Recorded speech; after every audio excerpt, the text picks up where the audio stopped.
Bismillahirrahmanirrahim. Assalamualaikum warahmatullahi wabarakatuh.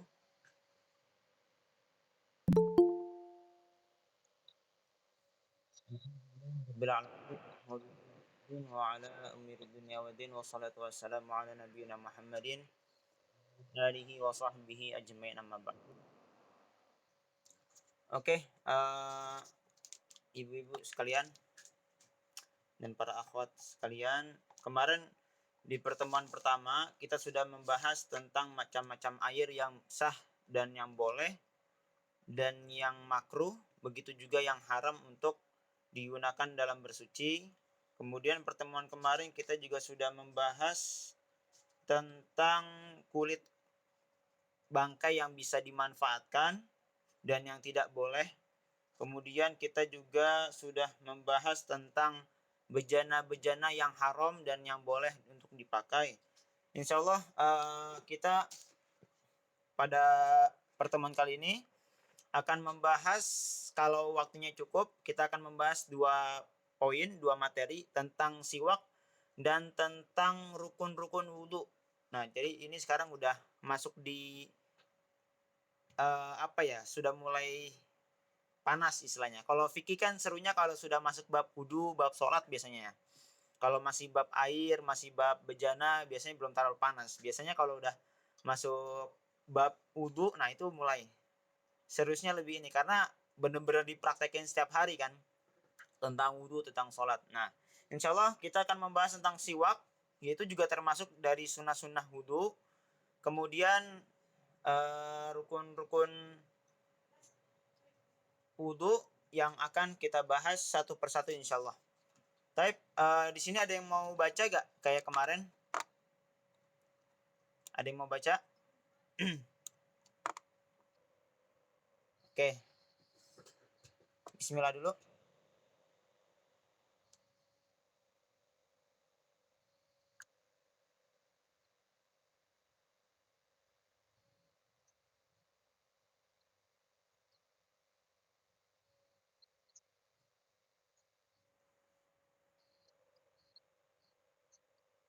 Oke. Yang pertama di sini penulis buku ini, penulis kitab ini menjelaskan bahwasannya yang namanya siwak itu adalah termasuk dari sunnah wudhu. Nah, tetapi sunnahnya itu sifatnya tidak di dalam wudhu. Maksudnya seperti apa? Kalau misalkan sunnah mencuci tangan sebelum wudhu itu masih mepet-mepet ya. Atau sunnahnya misalkan membasuh sebanyak 3 kali. Nah itu kan biasanya di dalam banget tuh, di dalam perkara wudhu. Nah kalau ini siwak ini dilakukannya kapan? Dilakukannya benar-benar awal ketika mau wudhu. Jadi kalau misalkan teman-teman atau ibu-ibu ada yang mau wudhu dulu, nanti bisa melakukan bersiwak. Nah, di sini dijelaskan bersiwak adalah termasuk dari beberapa kesunahan wudhu. Maka hukumnya di sini apa siwak? Sunnah. Yang pertama, hukumnya sunnah. Kemudian, kata siwak juga diperuntukkan bagi sesuatu yang digunakan untuk bersiwak berupa kayu arok dan semacamnya. Nah, di sini dijelaskan bahwasannya media apa saja yang dapat digunakan untuk dipakai bersiwak. Nah, kalau di sini ada kayu arok. Kayu arok itu kalau misalkan ibu-ibu ngelihat orang jualan siwak itu, yang batang pohon itu, nah itu namanya kayu arok. Jadi kayu yang emang khusus biasanya digunakan untuk bersiwak. Tetapi kalau nanti kita bahas yang lebih tinggi, lebih dalam kajian fikihnya, itu semua yang bisa membersihkan itu bisa disebut siwak. Contoh, sikat gigi. Itu bisa disebut siwak juga. Atau misalkan kain baju ya. Sebelum kita sholat atau sebelum kita wudhu, di sini bapaknya wudhu, kita bisa bersiwak dengan kain atau baju yang kita pakai. Ya, secara etika kayak agak kurang ya, karena dilihat orang lain. Nah, tapi yang perlu diperhatikan, siwak itu juga bisa digunakan, bisa menggunakan sikat gigi. Maka kalau ada dari kita yang sebelum sholat atau sebelum wudhu atau sedang mandi misalkan. Kemudian mau sikat gigi. Nah, itu sayang-sayang tuh niatnya. Kalau hanya niatnya untuk membersihkan gigi itu sayang. Tapi kalau dia niatnya untuk bersiwak, dapat pahala sunnah. Seperti itu. Jadi maka disinilah ada perkataan uh, perkara biasa yang dilakukan ulama itu bisa jadi pahala ibadahnya kita. Sedangkan perkara ibadahnya kita itu kayak perkara halnya biasa bagi ulama. Karena ulama tahu mana yang bisa dijadikan pahala, mana yang bisa dijadikan gak dapat pahala. Nah, karena tahu poin-poin yang bisa dijadikan pahala, maka para ulama itu bisa istilahnya apa ya? Kalau orang mah biasanya gak dapat pahala, tapi ulama ini karena dia tahu pembahasannya, maka dia bisa bisa dapat pahala. Contohnya apa? Kayak sikat gigi. Sikat gigi itu kan banyak orang yang ya udah sekedar membersihkan mulut, mau ada meeting, mau ngajar, mau apa baru sikat gigi. Tapi hanya sekedar itu ya udah, pahalanya hanya sekedar biasa aja.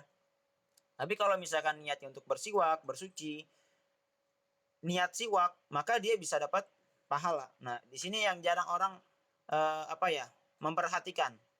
Dan ada juga saya punya teman kalau kajian hari Sabtu nih nanti siang, dia kalau sebelum sholat asar, jadi kajiannya dari zuhur sampai asar.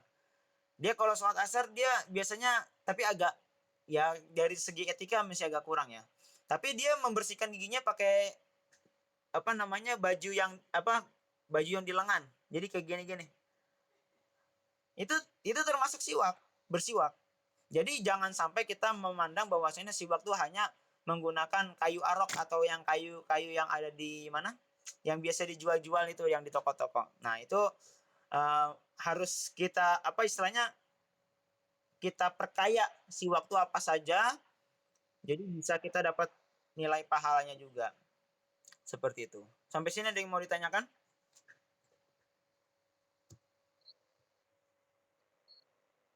Gimana?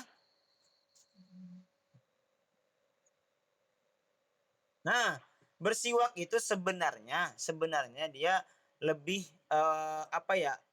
bertujuan untuk membersihkan kotoran yang ada di gigi.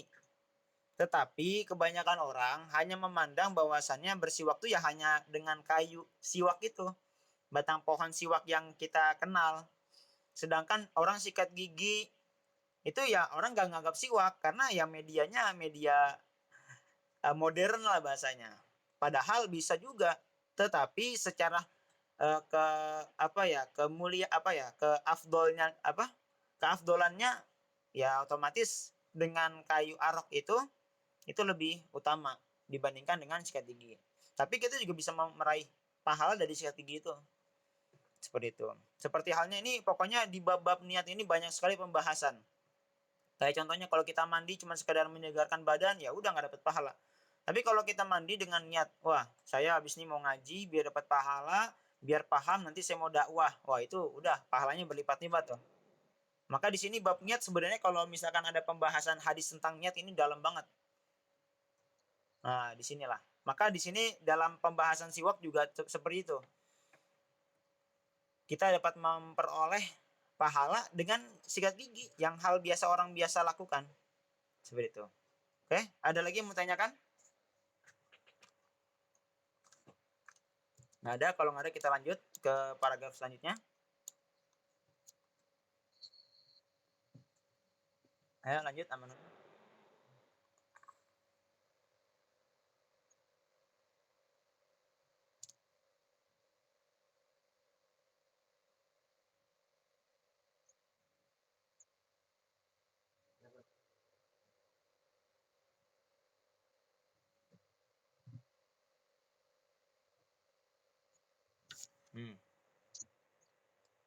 Oke. Di sini pada paragraf kali ini kita membahas yang namanya hukum bersiwak. Apa hukumnya? Di sini disebutkan hukumnya adalah sunnah. Bersiwak disunahkan setiap saat.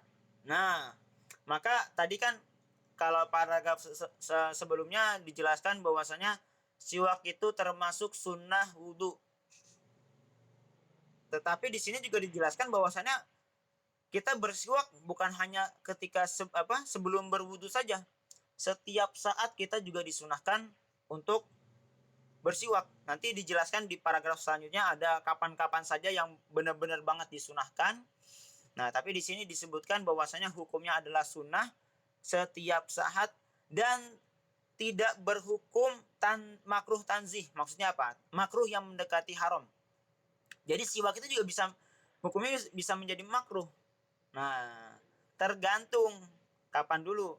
Di sini jelaskan kecuali setelah waktu tergelincirnya matahari bagi orang yang berpuasa, baik baik baik puasa fardu atau sunnah. Jadi pada umumnya, pada dasarnya, hukum bersiwak adalah sunnah. Kapan dia bisa menjadi makruh? Ketika sudah melewati waktu zuhur.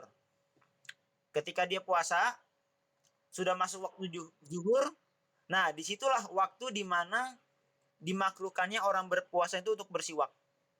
Karena kenapa? Karena rawan apa ya? Ya rawan tertelan, apalagi kalau pakai odol, kalau pakai sikat gigi. Pakai sikat gigi pakai odol. Ketika kegigihan biasanya ada apa namanya? Odol yang nggak sengaja kan? Nah, maka di situ hukumnya berubah menjadi makruh. Maka kalau bisa untuk menjaga aman, kalau saya pribadi sikat gigi itu ketika sahur, habis sahur makan 5 menit 10 menit sebelum azan sikat gigi. Jadi sepanjang hari tuh mohon maaf di gongnya tuh nggak bau gitu istilahnya. Gigi tuh nggak bau istilahnya. Tetap terjaga bersih dan kita nggak usah bingung-bingung untuk sikat gigi lagi. Jadi kapan berubahnya menjadi makruh tanzih? Yaitu setelah zuhur ketika orang yang berpuasa. Sebentar mau mantiin pompa air sebentar ya.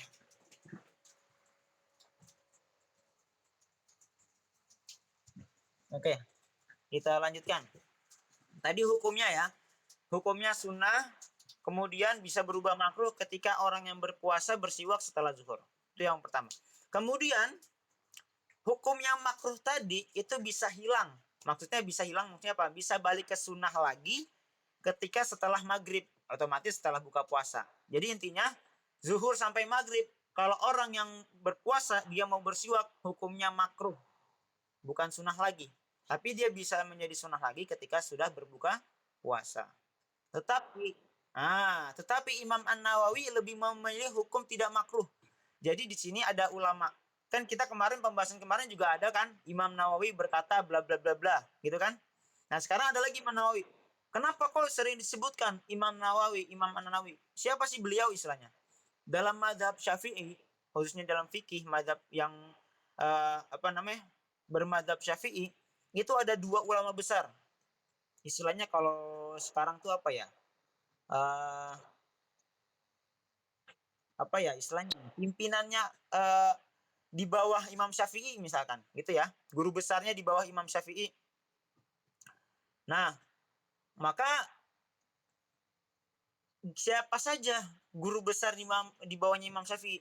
Di sini mungkin nanti kedepannya juga ada dua imam yang sering disebutkan Imam An-Nawawi, kemudian Imam Ar-Rafi'i. Nah, kalau di kitab ini mungkin kebanyakan Imam An-Nawawi yang disebutkan. Imam Nawawi kadang-kadang memilih hukum makruh, kadang-kadang menyelisihi yang ada di kitab ini. Nah, perbedaan pendapat itu nggak ada masalah, karena masing-masing ulama memiliki dalil kenapa mereka memilih hukumnya ini, memilih hukumnya seperti ini. Itu tidak masalah. Kita mau memilih yang mana tidak bermasalah. Tapi kalau di sini kalau bisa, ya kalau setelah zuhur, udah kita nggak usah sikat gigi, lebih nyari amannya saja. Gitu. Ketika ada dua pilihan, sunnah dan ada makruh, udah mendingan kita tinggalkan saja. Seperti itu. Ini masalah hukum kadang-kadang fikih seperti itu ya. Ada ulama berbeda pendapat, nggak usah berbeda mazhab. Mazhab Hambali, mazhab Hanafi, mazhab Syafi'i, mazhab Maliki. Dalam mazhab Syafi'i saja, fikih yang kita kaji sekarang juga ada perbedaan pendapat ulama Syafi'iyahnya. Jadi masalah perbedaan pendapat itu udah nggak ada masalah. Jangan kayak wah ini kok sesama ulama kok gap bahasanya gitu ya. Ini ulama ini ngomong ini ulama ini, nggak ada masalah. Karena mereka berpendapat bukan hanya mengikuti hawa nafsu, tapi mereka memiliki dalil. Ini istilahnya intermezzo dari pembahasan tadi ya, ada karena Imam Nawawi menyebutkan di sini hukumnya tidak makruh kata beliau. Nah, Kata Imam Nawawi, kata beliau apa? Mau Anda puasa, nggak puasa, setelah zuhur mau sikat gigi, tetap sunnah. Asalkan nggak ketelan. Nah, gitu intinya. Jadi, di sini jelaskan tentang hukum bersiwak. Oke? Lanjut, mungkin yang lain ada yang mau baca?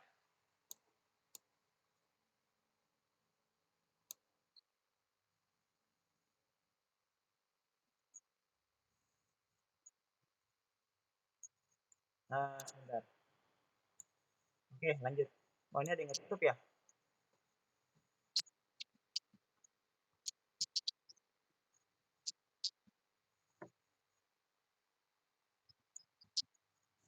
Mm-hmm. Ketutup ya? Ya, lanjut aja nggak apa-apa.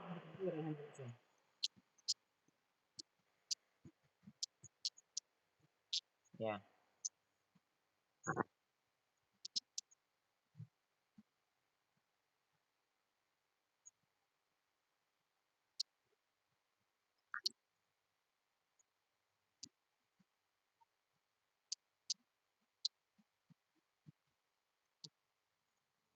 Oke, di sini dijelaskan waktu-waktu yang lebih disunahkan. Nah, ini harus dicatat ya. Poin-poinnya kapan saja kalau misalkan kita lebih fokus untuk bersiwak karena pahalanya bisa lebih besar dan lebih ditekankan banget sunahnya. Kapan saja? Di sini jelaskan yang pertama adalah inda taghayyuri al-fami min azam. Ketika mulut itu berubah dari azam. Nah, di sini kita cari apa makna azam. Di sini ada beberapa ada 3 pendapat, ada 3 makna. Yang pertama ada yang mengatakan bahwasanya ketika mulut itu berubah karena apa ya? Diem yang lama. Maksudnya gimana? Kalau orang puasa dia nggak apa namanya? Nggak ngomong, nggak makan, ya kan diem sepanjang hari. Otomatis lama kelamaan biasanya ini kan apa namanya? Mulutnya tuh lama-lama mohon maaf bau istilahnya makin lama. Nah, itu yang disebut azam yang pertama, kata para ulama. Ada juga yang mengatakan bahwasannya azam itu gimana? Azam itu tarkul akal. Tarkul akal. Tarkul akalnya maksudnya gimana? Dia nggak makan seharian. Nah, dia nggak makan seharian. Jadi kalau yang pertama itu dia diem seharian, akhirnya enggak seharian, intinya lama ya. Kemudian berubah baunya berubah, bau mulutnya berubah. Ada juga yang nggak makan lama, akhirnya bau mulutnya juga berubah. Ada juga yang mengatakan pokoknya kalau misalkan mulutnya itu berubah bau menjadi bau itu disebut azam. Intinya ini yang terakhir. Intinya pokoknya kalau misalkan dia mulutnya berubah menjadi bau, mau gara-gara habis makan bawang, nah maka disunahkan untuk bersiwak, sikat gigi. Mau gara-gara apa misalkan makan sesuatu yang jengkol, pete kan biasanya bau tuh mulutnya. Orang-orang Betawi biasanya nih makannya. Kayak abi saya juga suka makan pete. Nah, habis makan pete jengkol tuh bersiwak. Disunahkan, lebih disunahkan. Atau bawang, apalah misalkan yang menyebabkan mulut itu jadi berubah baunya. Itu yang pertama. Yang kedua jelas ini ya, setelah bangun dari tidur, ini biasanya wah paling bau banget. Apalagi kalau misalkan malam ini habis makan sesuatu yang wah baunya menyengat, kemudian nggak gosok gigi, bangun-bangun, nah disitulah waktu yang lebih disunahkan seseorang untuk bersiwak.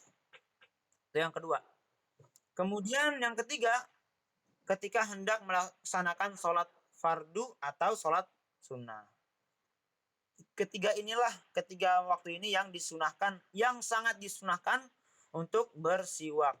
Kalau selain itu bagaimana? Mau belajar, mau ngaji, mau ngafal Quran, mau iseng-iseng aja, nggak ada masalah, tetap disunahkan. Asalkan ada niat, harus diniatkan sunnah, bukan hanya niat untuk membersihkan gigi saja, habis itu udah lepas, enggak. Nah kalau misalkan cuma membersihkan gigi biar nggak bau, itu nggak dapat pahala sunnah. Tapi kalau niatnya bersiwak, itu nanti dia bisa mendapatkan pahala sunnah dari siwak tersebut. Ini yang poin selanjutnya tentang kapan sih waktu yang lebih disunahkan untuk bersiwak. Sampai sini ada yang mau tanyakan?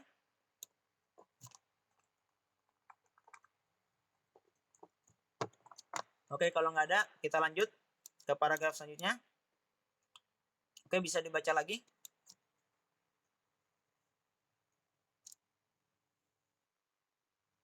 Bu tadi, oh iya, belum. Nah, Noning.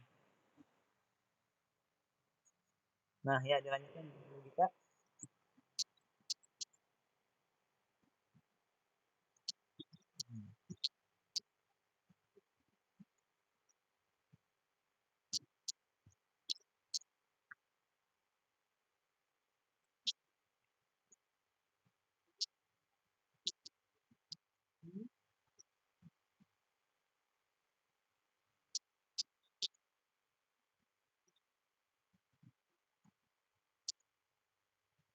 Oke, di sini dijelaskan bahwasannya eh, siwak itu bukan hanya dilakukan pada 3 waktu yang tadi kita barusan bahas, tetapi seluruh waktu kita bisa manfaatkan untuk bersiwak. Maksudnya bukan hanya sekedar setelah bangun tidur saja, terus ketika bau mulut, mulut jadi bau, ataupun sebelum sholat fardu atau sholat sunnah, bukan itu saja.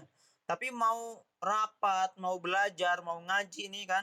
Nah itu kalau misalkan kita niat bersiwak juga dapat pahala. Asalkan dengan niat sunnah. Melakukan kesunahan dari siwak tersebut. Nah, yang harus diperhatikan ketika bersiwak apa saja? Di sini ada 4 poin dijelaskan. Yang pertama apa? Berniat. Nah, ini yang paling harus benar ditekankan. Kayak kalau kita makan nasi nih biasa nih. Kadang-kadang tuh udah, yang penting kenyang, laparnya hilang, atau minum hausnya hilang. Tapi kalau kita niat makannya buat, wah nih abis ini mau kajian nih, biar semangat kajiannya, biar nggak lemas, biar biar poin-poinnya masuk. Habis itu saya bisa ngajarin ke anak-anak, bisa ngajarin ke teman-teman. Wah, itu pahala makannya doang aja. Padahal makan bubur misalkan. Makan bubur yang harga 10 ribuan. Tapi bisa dapat pahala. Beda dengan orang yang makan di restoran. Sampai 5 juta misalkan. Tapi niatnya cuma buat kenyang. Yang nggak dapat pahala. Ya kan? Nah, itulah. Makanya bab niat ini benar-benar luar biasa luasnya. Kadang-kadang ulama ada yang menempatkan bab niat ini pada bab yang pertama tentang bab-bab hadis. Karena begitu besarnya. Karena bisa disebut separuh pembahasan separuh agama ini bisa dibahas bisa termasuk dari niat. Karena kalau misalkan uh, tanpa niat, ya udah dia nggak dapat apa-apa di sisi Allah. Walaupun dia mau zakat, dia mau sedekah, mau apapun itu, tapi nggak ada niatnya, itu udah kayak sia-sia. Seperti itu. Oke. Kemudian yang kedua, menggunakan tangan kanan. Ini hukumnya disunahkan ya. Kalau misalkan tangan kanan lagi sakit, ya nggak ada masalah pakai tangan kiri.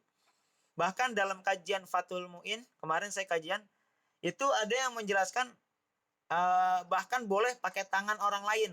Tapi ini mungkin nggak ada ya orang ya, istilahnya. Saking mungkin dalam pembahasan fikih itu kalau kadang-kadang nggak rasional lah istilahnya, nggak realistis. Tapi ya inilah hukum. Disebutkan mungkin ada orang yang sakit kan, kita punya orang tua misalkan lagi sakit nggak bisa sikat gigi, ya kita bersihkan pakai tangan kita, nggak ada masalah. Tangan kita dilapisin kain terus kita bersihkan, nggak ada masalah. Nah itu dapat juga kesunahannya. Tapi kalau pakai tangan sendiri itu nggak bisa. Tapi kalau kita pakai kain, nah itu bisa. Itu yang kedua, menggunakan tangan kanan. Yang ketiga, mulai dari bagian kanan. Disunahkannya dari bagian kanan.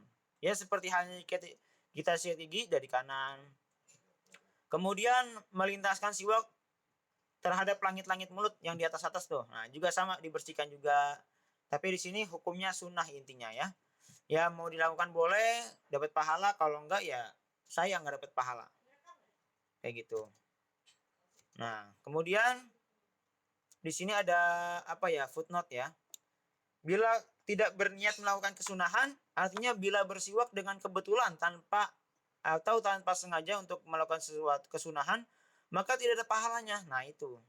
Nah, di sini contoh niat bersiwak ini contoh aja ya. Mau kita niat dalam hati, yang penting intinya niatnya dalam hati. Mau kita lafadzkan boleh, tapi intinya dalam hati. Gitu ya. Kita niat mau bersiwak nih, melakukan sunnah siwak. Oke, akhirnya nanti bisa dapat pahala. Intinya seperti itu. Jadi ini adalah hal-hal yang harus diperhatikan dalam bersiwak. Ada yang mau tanyakan lagi? Ada? Karena setelah ini kita bab ke selanjutnya itu tentang rukun-rukun wudhu. Ada yang tanyakan tentang siwak? Oke, kalau nggak ada kita lanjutkan ke bab tentang kewajiban wudhu atau rukun-rukun wudhu. Mungkin yang lainnya ada yang mau baca selain Amanuddin sama siapa nih Bu Gita? Ada yang lainnya?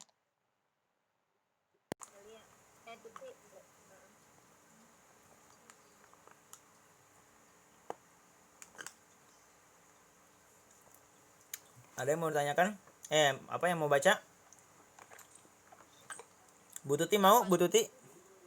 Ya deh, dapat wudhu dengan harakat doma pada gejala susah tuh kecilan. Oh, kekecilan ya? Iya.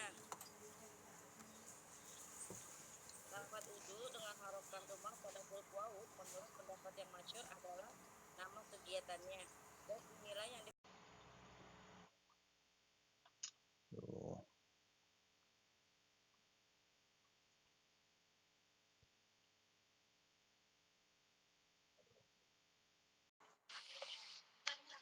yang misalnya kelihatan Tadi sudah sampai mana? Maaf, tadi ada yang telepon jadi nama suaranya. sesuatu. Nah, udah. Oke. Dan dengan harakat wawu pada wawu adalah nama sesuatu yang digunakan untuk berwudhu, yakni air. Hal yang pertama tersebut, yakni wudhu memiliki beberapa kewajiban dan kesunahan. Oke, di sini sekarang kita membahas tentang rukun wudhu ya. Rukun wudhu apa saja? Tapi di sini pendahuluannya tentang perbedaan antara kalau nanti ada teman-teman yang atau ibu-ibu yang belajar bahasa Arab, ada istilahnya al-wudu, wawunya pakai dhammah ya, al-wudu. Ada juga yang disebut ada istilah al-wabu, wawunya berharokat fathah. Maka itu beda artinya. Nah, inilah di sini letak luar biasanya bahasa Arab, hanya harokat saja bisa berubah artinya. Maka kenapa Al-Quran itu diturunkan dengan bahasa Arab, karena orang mau iseng-iseng aja merubah harokat, ya udah itu otomatis akan merubah arti. Nah, itulah salah satu kelebihannya bahasa Arab. Nah, di sini dijelaskan bahwasanya kalau kita mengucapkan lafadznya pakai dhammah dalam kalimat wudhu, maka artinya adalah kegiatan itu, kegiatan berwudhu itu kalau kita memakai harokat dhammah. Tapi kalau kita menggunakan harokat fathah, al wabu, kita ana mau wadu dulu ya. Maka tuh bukan kegiatan berwudunya, tapi apa? Air yang digunakan untuk berwudu. Maka kita sering mendengar kalau di Indonesia ada waduk. Nah, waduk itu diambil dari kata al-wadu. Di suaranya dong, Di suaranya dong.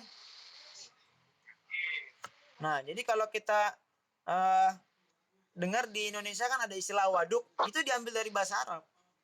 Jadi sebenarnya banyak istilah-istilah atau bahasa di Indonesia itu diambil dari bahasa Arab. Salah satunya ini, al-wadu. Yang kita sebut di Indonesia tuh waduk. Ini artinya apa? Air yang digunakan untuk berwudu. Itu yang pertama. Kemudian dalam wudu ini ada beberapa kewajiban dan ada kesunahan. Yang insya Allah kita akan bahas kali ini adalah tentang kewajiban. Maksudnya apa? Rukun-rukun wudu apa saja. Oke, kita lanjutkan. Yang pertama di sini apa? Dilanjutkan Bu Tuti.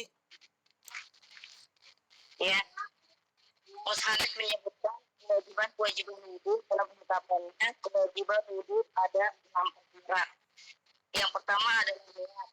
Hakikat niat adalah menyengaja suatu kegiatan disertai pelaksanaannya.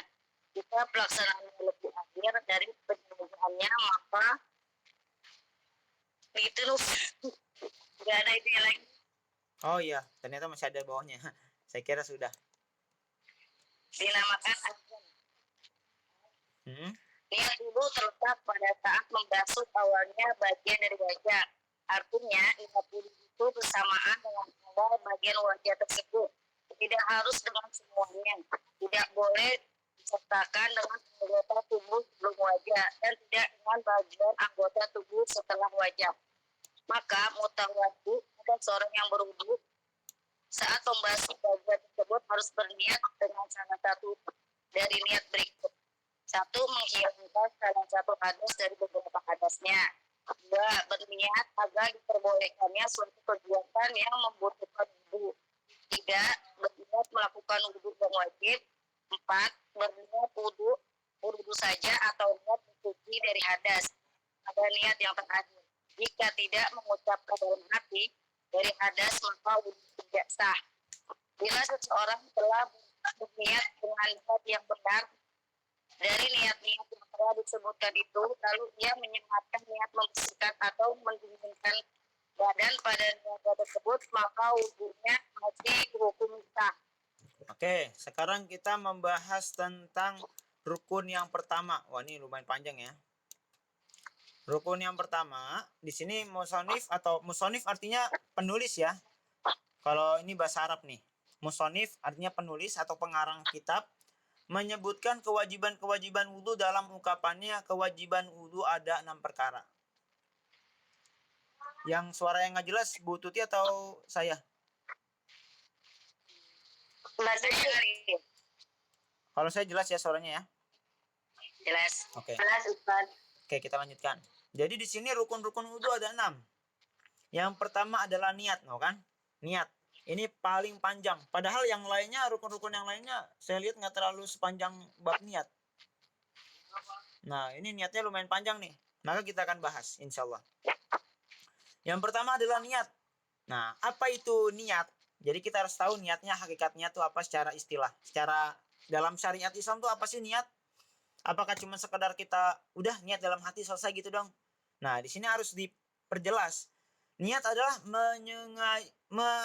jadi ingat menyengaja sesuatu kegiatan disertai pelaksanaannya. Jadi kalau kita niat itu harus beriringan dengan awal suatu kegiatan atau suatu ibadah. Contoh, niat sholat. Kapan niat sholat? Niat sholat ketika takbiratul ihram. Ketika Allahu Akbar dalam hati kita niat. Kita niat sholat zuhur 4 rakaat sebagai imam. Mau dalam hati ya. Kita lafadzkan juga boleh. Kalau lafadznya kan biasanya sebelum sholat. Tapi itu lafadz hanya penguat saja sifatnya. Tapi intinya dari niat itu adalah dalam hati.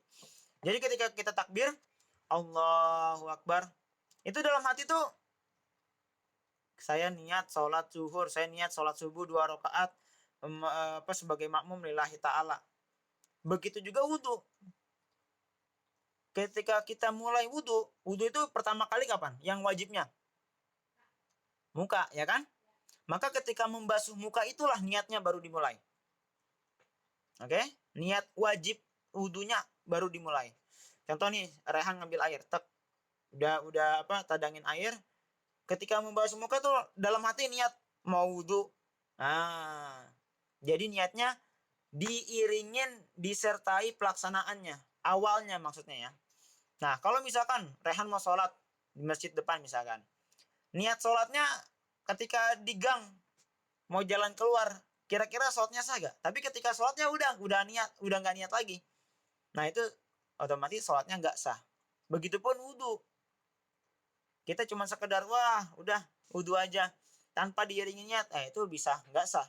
Karena niat ini termasuk rukun. Rukun itu kan kayak tiang. Bangunan nggak ada tiang satu udah kena gempa dikit hancur, kena angin roboh. Maka udah nggak ibadahnya bukan nggak sempurna, batal. Gitu ya. Kalau nggak sempurna kan masih bisa, tapi sini udah batal karena niatnya nggak ada. Maka nih yang niat ini harus benar-benar diperhatikan.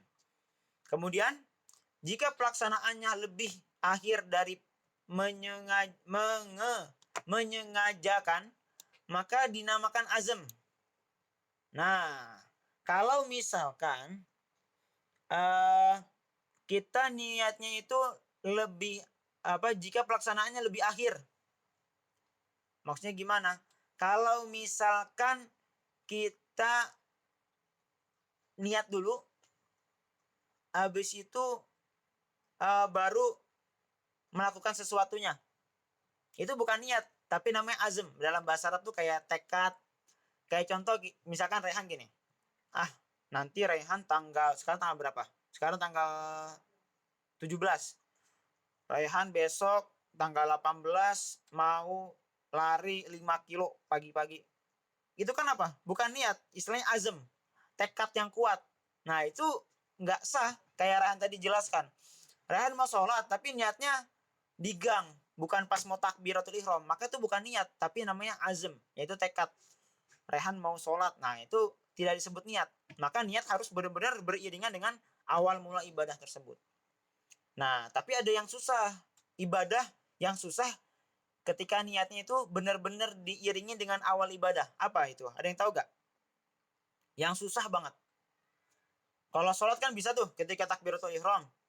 Allah Akbar, dalam hati niat. Kalau wudhu kan bisa tuh. Kalau zakat juga bisa. Tapi ada satu ibadah, yaitu puasa. Contoh, satu masjid azannya jam oke lah, azannya jam 4.30 misalkan, jam setengah 5 subuh. Tapi benar-benar ketika masuk jam setengah 5 itu kan kadang-kadang jam masing-masing kadang-kadang beda ya. Detiknya beda, jamnya menitnya beda kadang-kadang. Azannya pun kadang-kadang beda. Orang kan kadang-kadang patokannya azan. Nah, itu pun susah. Jadi dia mau niat di sana ternyata udah azan duluan. Mau niat ternyata di sana belum azan. Maka kalau misalkan niat dalam mazhab Syafi'i disunahkan atau niat itu ketika malam ataupun ketika sahur juga nggak ada masalah. Jadi nggak mesti harus awal banget waktu azan subuh. Nah, itu nggak. Kecuali puasa, karena susah. Kalau puasa kita benar-benar azan baru kita niat. Kalau orang yang habis sahur tidur, nah itu salah gitu. Berarti dia nggak niat dong. Niatnya dalam mimpi misalkan dia kalau tidur. Atau lagi sholat, lagi sholat tahajud atau lagi sholat sunnah misalkan.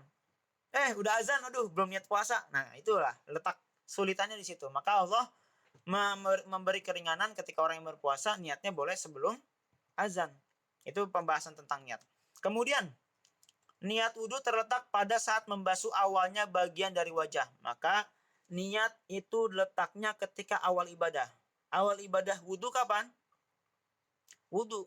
Yang wajibnya itu wudhu, bukan yang sunahnya. Yang wajibnya adalah wudhu. Maka ketika kita ngambil air, pas mau membasuh muka, kita harus ada niat wudhu. Artinya, niat wudhu itu bersamaan dengan awal bagian wajah tersebut. Tidak harus dengan semuanya. Maksudnya, kalau kita membahas semuanya, bukan kepala, muka, baru kita niat. Enggak. Pas bener-bener awal kena muka nih, itu udah harus kita niat. Itu ya, jadi kena mukanya itu. Bukan ketika, kebanyakan orang niat tuh ketika cuci tangan. Niat pas menyalain keran, gini-gini kan. Nah, itu baru niat. Nah, itu belum dimulai niatnya. Jadi niatnya pas kita air kena muka, nah itu dalam hati niat wudhu. Karena banyak orang yang ketika nyalain keran, terus gini cuci tangan kan, udah niat wudhu. Nah, gitu ya. Nanti kalau pembahasan itu adalah pembahasan juga. Ada nanti niatnya namanya niat sunnah wudhu. Tapi nanti kita bahas di tentang sunnah-sunnah ya. Sekarang kita tentang rukunnya. Jadi itu yang pertama. Jadi niatnya harus ketika airnya mengenai wajah. Tadi mana? Tidak harus dengan semuanya. Tidak boleh disertakan dengan anggota tubuh sebelum wajah. Dan tidak dengan bagian anggota tubuh setelah wajah. Sebelum wajah apa? Kumur-kumur sama istinsak, ya kan? Istinsak maksudnya masukin air ke dalam hidung. Nah, kita niatnya pas masukin dalam hidung. Nah, itu nggak disebut niat. Atau niatnya ketika membasuh tangan. Nah, itu juga tidak termasuk niat. Maka wudunya tidak sah. Gitu ya. Di sini jelas tentang kapan kita berniat dalam wudu. Nah, di sini jelaskan maka mutawadhi maksudnya orang yang berwudu, maka orang yang berwudu saat membasuh bagian tersebut harus berniat dengan salah satu niat. Nah, di sini pengarang memberi menjelaskan, memberi beberapa pilihan, yaitu ada 4 pilihan saja. Jadi kalau kita mau niat wudhu, apa saja sih niatnya? Di sini ada 4 macam, kita boleh pilih salah satunya. Yang pertama, menghilangkan salah satu hadas dari beberapa hadasnya. Contoh, Rehan lagi ada hadas kecil. Maka Rehan niatnya, saya niat untuk mengangkat hadas ini lillahi ta'ala. Nah, itu maka wudhunya sah. Ataupun yang kedua, berniat agar diperbolehkannya sesuatu kegiatan yang membutuhkan wudhu. Contoh, kalau Rehan mau megang Quran, itu kan harus ada wudhu kan? Harus ada wudhu kan? Kalau nggak ada wudhu, nggak boleh megang Quran. Maka di situ apa? Kita niat dengan, contoh Rehan ketika mau basuh muka, airnya kena, dalam hati Rehan gini, Rehan niat ini buat biar boleh megang Quran. Nah, itu juga sah. Atau yang ketiga, berniat melakukan wudhu yang wajib. Ya udah, Rehan niat wudhu, maksudnya niat wudhu wajib, maksudnya muka, tangan, sebagian kepala dan kaki. Kemudian yang terakhir, berniat wudhu saja. Nah, ini yang zona amannya lah istilahnya. Zona amannya yang nggak usah ribet-ribet, kita niat apalah, megang Quran dan sebagainya, nggak usah. Niat berwudhu atau niat bersuci dari hadas. Niat wudhu udah, Rehan niat wudhu, udah selesai. Jadi nggak usah yang poin 1, poin 2, poin 3 itu boleh. Tapi kalau mau lebih simpelnya, nyari zona nyamannya, zona amannya, maka pilih yang nomor 4 ini. Nah, seperti itu ya. Maka di sini pada niat yang terakhir, jika tidak mengucapkan dalam hati dalam hadis, maka wudhunya sah. Nah, maka ketika dia tidak mengucapkan dalam hati, maksudnya tadi ketika niat dalam hati, maka wudhunya tidak sah. Jadi dari 4 ini yang paling enak dan paling aman itu niat yang keempat. Intinya niat berwudhu. Maka nanti ada timbul pertanyaan. Kalau misalkan baca Quran, kalau tadi kan megang Quran ya, megang Quran wajib harus dalam keadaan suci. Tapi kalau baca Quran kan nggak mesti. Kayak zikir, ya kan? Itu kita boleh baca al-masurat, kita boleh dalam keadaan berhadas kecil. Kita lagi habis batal misalkan, terus kita mau baca Quran bukan megang Quran. Nah, gimana kalau kita niatnya untuk baca Quran, maka wudhunya tidak sah. Karena yang namanya baca Quran nggak harus berwudhu, sifatnya sunnah. Tapi kalau megang Quran, dia harus wajib dalam keadaan suci. Nah, maka kalau sekarang yang banyak dilakukan orang-orang zaman sekarang, kalau dia belum dalam keadaan wudhu, maka baca Qurannya lewat mana? Lewat HP. Karena HP bukan Quran, dan dia baca Quran yang nggak mesti dalam keadaan suci. Maka kalau yang dalam keadaan hadas kecil, dia mau baca Quran, mau ngafalin, misalkan mau merojaah, ya udah buka dari HP saja. Tuh Rehan juga sering kadang-kadang kalau misalkan lagi dingin atau lagi malas wudhu misalkan, kadang-kadang kan kayak gitu ya. Udah buka aplikasi Al-Quran di HP, nah udah tanpa wudhu juga nggak ada masalah. Karena HP bukan Quran, walaupun layarnya ada tulisan Quran. Oke ya, ini tentang niat benar-benar panjang pembahasannya.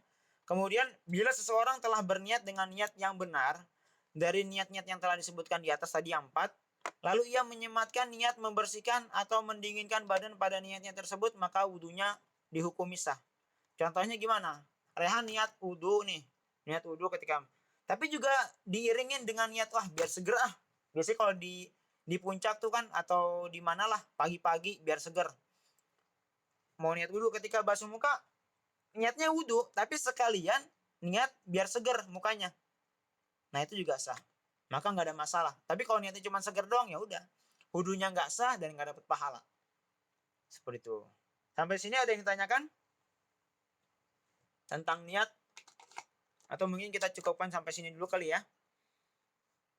Karena ini lumayan panjang pembahasan tentang niat. Ada yang Afwan, mau tanya dong. Iya, boleh.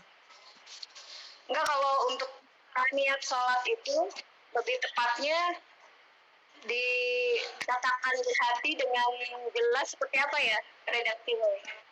Oh, maksudnya Walaupun niatnya. bukan nawa itu misalnya bahasanya, tapi Oh gitu. kita hmm, Nah, di sini dijelaskan, para ulama menjelaskan bahwasanya khususnya mazhab Syafi'i ya, itu harus ada namanya fardhiyah. Maksudnya apa? Kalau sholat kan ada sholat fardu ya. Dalam hati nggak usah harus dalam hati nih, misalkan dalam hatinya diucapkan nawaitu az-zuhra arba'a raka'atin misalkan mustaqbil kibati adaan lillahi ta'ala misalkan gitu. Itu boleh seperti itu. Tapi juga dengan bahasa kita boleh. Saya niat sholat zuhur 4 rakaat, maaf, saya niat sholat fardu zuhur 4 rakaat sebagai makmum lillahi ta'ala, udah gitu aja. Jadi ketika, maka kadang-kadang ada yang takbirnya lama kan, Allah, nah tuh dia di dalam hati dia niatin. Nah, ada juga ulama mengatakan bahwasannya ini di luar mazhab Syafi'i ya, ada juga yang mengatakan udah kita kan ke masjid kita niatnya sholat zuhur, udah itu udah cukup. Ada juga yang seperti itu. Tapi kalau dalam mazhab Syafi'i benar-benar harus dihadirkan tuh fardiyahnya, harus harus ketika takbir Allah. Itu biasanya kalau yang lama-lama seperti itu. Allah dalam hatinya, mulutnya takbir, lafaz Allahnya panjang. Allah. Tapi dalam hati gimana? Saya niat sholat fardu zuhur 4 rakaat sebagai imam lillahi taala. Tapi dalam lafaz yang keluar dari mulutnya lafaz takbir Allahu Akbar. Tapi dalam hatinya seperti itu. Oke? Jelas atau masih kurang paham? yang selama ini kan kita niatnya kayaknya ingin sholat zuhur jamaah gitu sebagai imam gitu. Tapi tidak nawa itu tidak bahasa ini nggak apa-apa ya. Oh, nggak ada masalah. Itu hanya Kalau tidak di ketika takbir sebelumnya misalnya nggak apa-apa. Iya, nggak ada masalah. Nggak ada masalah. Iya. Itu hanya istilahnya istilah saja. Yang penting ada fardu sholat zuhurnya, sebagai makmumnya, lillahi ta'ala, udah itu udah cukup. Jadi nggak harus detail. Saya niat sholat zuhur 4 rakaat di Masjid Al Hikmah sebagai makmum, imamnya adalah ini, nggak usah. Itu embel-embel kayak gitu nggak wajib. Tapi intinya saya niat sholat zuhur 4 rakaat sebagai makmum dari ta'ala, udah selesai. Atau kalau bahasa Betawinya, gue mau sholat nih, sholat zuhur, itu bahasa Betawinya istilahnya, bahasa anak-anak sekarangnya. Itu nggak ada masalah, itu hanya pelafatan. Tapi intinya dalam hati. Kalau misalkan orang yang melafatkan di mulut sebelum takbir, nah itu hanya sebagai penguat biar hatinya benar-benar yakin bahwasanya dia lagi sholat zuhur sampai akhirnya dia udah sholat zuhur. Kadang-kadang karena kebanyakan orang datang ke masjid udah dia baru ingat ketika udah rakaat kedua atau udah takbir nih, dia baru ingat, oh ini sekarang saya lagi sholat zuhur atau asar ya, oh zuhur. Nah itu yang harus dibatalkan karena itu nggak sah, karena dia baru niatnya kapan? Ketika dalam sholat, bukan di awal sholat. Seperti itu. Nah ini tentang niat benar-benar harus diperhatikan, karena sah dan tidak sahnya itu segala ibadah tergantung pada niat. Seperti itu. Jadi nggak cukup hanya dia niat nilai ta'ala biar nggak ria, enggak. Niatnya juga harus benar-benar diletakkan di awal. Seperti itu. Ada lagi yang mau ditanyakan?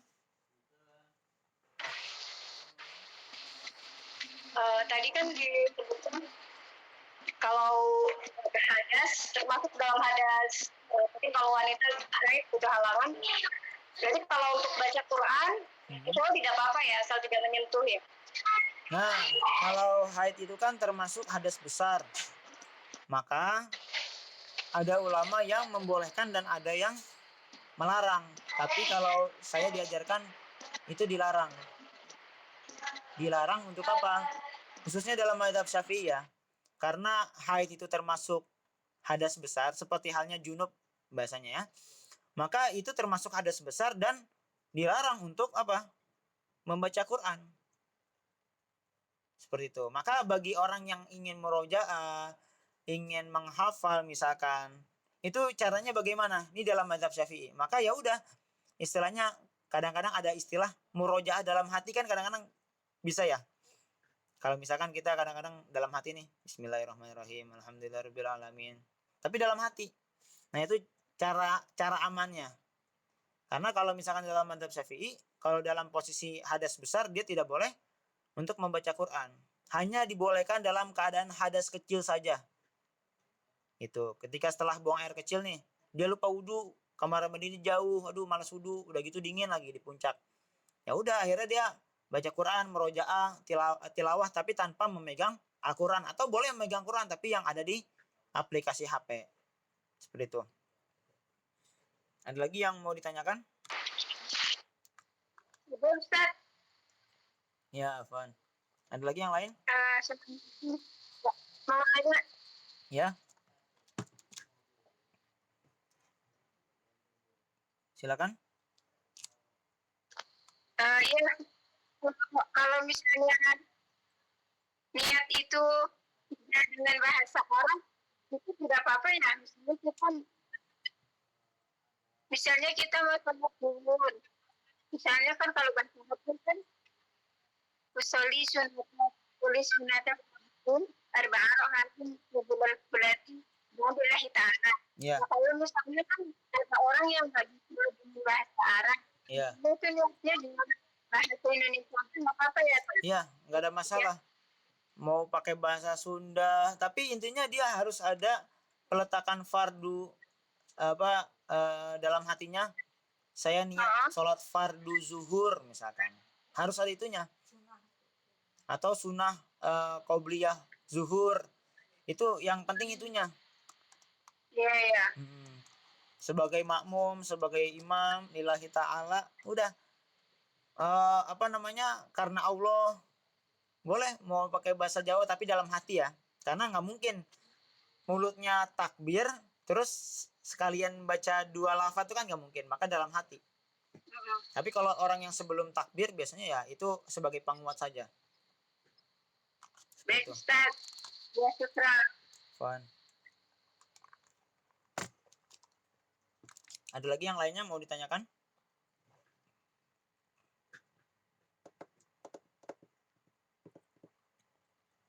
Oke. Sekarang Rehan mau ya gimana? Kalau untuk bersiwak itu kan sekarang kayu siwak kadang sulit ya, atau belum biasa. Iya. Kalau dengan pasta yang mengandung siwak, kira-kira bisa nggak ya kita? Sebenarnya bukan masalah odolnya, tapi sikat giginya. Oh, sikat gigi. Kita nggak pakai odol tuh juga bisa disebut bersiwak. Yang penting pakai sikat gigi. Bahkan kan tadi Rehan jelaskan, kita pakai kain saja, kain baju nih yang kita pakai itu juga termasuk bersiwak. Seperti itu. Jadi sebenarnya media-media bersiwak tuh jangan sampai kita pikir hanya batang pohon yang dijual di toko-toko, biasanya di Condet itu kan banyak tuh toko-toko Arab tuh. Nah, minyak wangi terus ada yang jual siwak, atau di masjid-masjid biasanya banyak juga. Nah, bukan hanya itu, tapi kalau itu lebih afdol istilahnya. Seperti itu. Karena juga sifatnya bisa dibawa kemana-mana. Seperti itu. Tapi intinya ketika kita sikat gigi jangan sampai lupa niat bersiwak. Sayang itu. Nah, masalah jadi Rehan ketika baru tahu bab niat, itu langsung benar-benar mau makan, mau apa. Jadi kadang-kadang orang ngelihat kita, misalkan kadang-kadang kita ngeliat ulama nih, ulamanya nggak ngapa-ngapain, biasa aja cuman sholatnya. Tapi kadang-kadang dia makannya tuh dapat pahala, minumnya dapat pahala, belajarnya tuh bukan cuma dapat ilmu, tapi pahalanya pahala. Ini misalkan nih, mungkin pertemuan selanjutnya awal-awalnya kita juga harus niat juga. Niatnya apa? Niatnya belajar, kemudian dakwah, wah itu pahalanya luar biasa. Kalau cuma niat belajar buat diri sendiri, ya pahalanya udah sekedar itu saja. Tapi kalau niatnya buat berdakwah, nanti kalau kita punya tetangga, punya anak, punya cucu, misalkan punya mantu dan sebagainya, misalkan kita sebarkan ilmunya, wah itu hanya niat saja itu dapat pahala, walaupun nanti ternyata nggak nyampe gitu. Ternyata besok sudah meninggal misalkan, auzubillah. Tapi pahalanya sudah sampai niatnya itu. Nah, itulah bab niat luar biasa besarnya. Seperti itu ya. Ada lagi yang mau tanyakan? syukran Ustaz. Wan. Oke, kalau nggak ada Rehan mau buat teka-teki nih. Kemarin kita sudah membahas tentang satu pertanyaan aja. Tentang apa namanya? Kulit bangkai yang bisa dimanfaatkan, betul nggak? Ya. Nah, kemudian ada pembahasan tentang tulang bangkai dan bulu-bulunya adalah najis. Betul? Kalau yang masih ingat kemarin. Jadi kalau kita nemuin bulu bangkai, bulunya itu juga najis dan tulangnya juga tulangnya juga najis. Pertanyaannya, apa hukumnya bulu kucing? Ayo, kira-kira ada yang bisa jawab? Kan kucing tuh kan banyak tuh. Rehan juga di rumah nih nyimpan kucing nih. Walaupun kucing mampir doang. Kucing mampir, kucing bahasanya kucing kampung lah ya. Sering kita Kalau elus-elus. Gimana? Karena kucing di dalam liurnya ada semacam pembersih. Oh gitu. Enggak, bulunya maksud Rehan bulunya. Kan kalau kita ngelus-ngelus atau kita taruh di kita peluk kan biasanya ada nempel-nempel tuh bulunya kan di baju kita atau di celana kita kadang-kadang. Nah, apa hukumnya bulu kucing tersebut? Apakah najis atau suci? Kan kalau di pembahasan kemarin kan tulang bangkai dan rambut atau bulunya bangkai itu hukumnya najis. Dan sesuatu yang telah terpisah dari makhluk hidup, contoh misalkan kaki ini, ada sapi, kakinya kita potong, tapi kakinya sapinya masih hidup nih, kakinya kita potong, nah hukum kakinya kan kalau kemarin kita bahas kan udah jadi bangkai, maka dia najis tuh, walaupun kaki sapinya masih hidup. Nah sekarang pertanyaannya Rehan, kalau bulu kucing gimana? Karena ini sering misalkan di masyarakat dan banyak lah ya, apalagi sekarang banyak banget kan pet shop itu berarti menunjukkan bahwasanya sekarang pencinta kucing itu juga banyak, walaupun kalau orang yang non muslim memeliharanya anjing, tapi mungkin yang muslim banyak yang memelihara kucing. Nah sekarang apa hukumnya? Tadi ada yang menjawab hukumnya najis. Ada lagi yang lain? Ada lagi yang lain? Tidak najis. Tidak najis. Kalau yang tidak najis apa alasannya, kenapa kira-kira? Alasannya tidak najis karena semua kan halal masih hidup Ustaz. Tadi ada yang jawab najis tadi. Kira-kira apa jawabannya? Kenapa kok najis?